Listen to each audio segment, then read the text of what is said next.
Mukhang hindi na mapipigilan yung paglipat nitong si Christian Stan Hardinger dito sa Magnolia Chicken Templados. At ang pinag-uusapan na lang ay kung sino ang magiging kapalit niyan. Ang kontrata kasi nitong si Christian Stan Hardinger ay mag-e-expire na sa Disyembre. Pero kung ikaw naman ang terafirma at alam mo ayaw na maglaro sa'yo ni Stan Hardinger, bakit mo pa iintayin na mag-expire yung kontrata niyan? Mas mabuti pa na i-trade mo na ngayon dahil baka mag-abroad yan si Stan Hardinger, wala kang makuhang kapalit. Ayaw syempre ng terafirma at ng SMC na mangyari yan. Kaya wag na tayong magulat kung itong si Christian Stan Hardinger ay lumipat na dito sa Magnolia Chicken Templados. Malabo na siguro bumalik yan dito sa Hinebra dahil parang hindi naging maganda yung parting of ways nila ni Coach Tim Cone. At sa ngayon, ito namang si Stan Hardinger, sa tingin ko ang pinaka-logical na puntahan niyan ay itong Magnolia dahil nanggaling na rin yan sa San Miguel at sa Northport. So ang tanong, sino ba pwedeng ibigay ng Magnolia para dito kay Christian Stan Hardinger? Well, sa tingin ko, logically, pwede si James Laput, ibalik nila sa terra firma.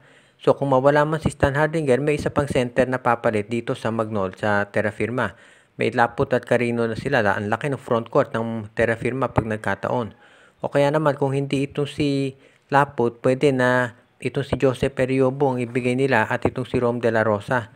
Ibig sabihin maraming pwedeng kombinasyon dyan. Pwedeng si James Laput, si Jed Mendoza, plus isama nila itong si Russell Escoto. Yan ang ibibigay na players ng Magnolia dito sa lineup ng Terra Firma Jeep. Kapag ito ay natuloy, dito natin masasabi na magiging kompleto na yung lineup ng Magnolia dahil meron kang Christian Stan Hardinger sa center at si Ian Sanggalang. Plus nandiyan pa si Xavier Lucero at Aris Dionisio sa front court. Magiging isa na sa pinakamalakas na front court dito sa PBA itong lineup ng Magnolia ngayon.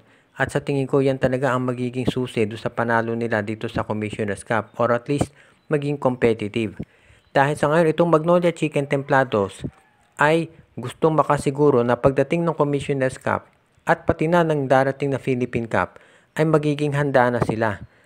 Dahil syempre dito sa Commissioner's Cup siguro hindi masyadong iindahin yung kakulangan nila sa mga malalaking player dahil nandiyan yung kanilang import na si Ricardo Ratliff at alam natin kung paano ito maglaro pagdating dito sa kanyang inside game. Malakas ito sa rebounding pati na dito sa kanilang performance. Ngayon kung pagdating naman dito sa pagkuha nila ng ibang mga players, mararamdaman yan pagdating dito sa Philippine Cup pag wala na yung kanilang import. Mas maganda kung makuha nila si Christian Stan Hardinger dahil kung meron kang Stan Hardinger, Lucero at Sanggalang dyan, yan na siguro ang isa sa pinaka-formidable na front court dito sa PBA. Kaya ngayon dito natin masasabi na dapat kung ikaw Magnolia ay gawin mo na ng malaking offer ito si Stan Hardinger. Kahit sabihin ng iba na matanda na yan, tandaan natin ang ganda ng nilaro na itong si Stan Hardinger dito sa dito sa Barangay Hinebra. Kaya sa tingin ko pwede pa yan at marami pa yan maibibigay dito na kampyonato sa Magnolia kung sakasakali.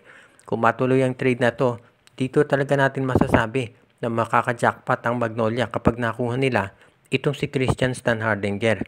Ngayon, alam din natin na itong si Stan Hardinger, siyempre, hindi yan masaya nung na-trade sa Terra Firma. Kaya kung sakasakali na mapunta siya dito sa Magnolia Chicken Templados, mas makukontento yan dahil ang Magnolia maglalaro sa playoff sigurado.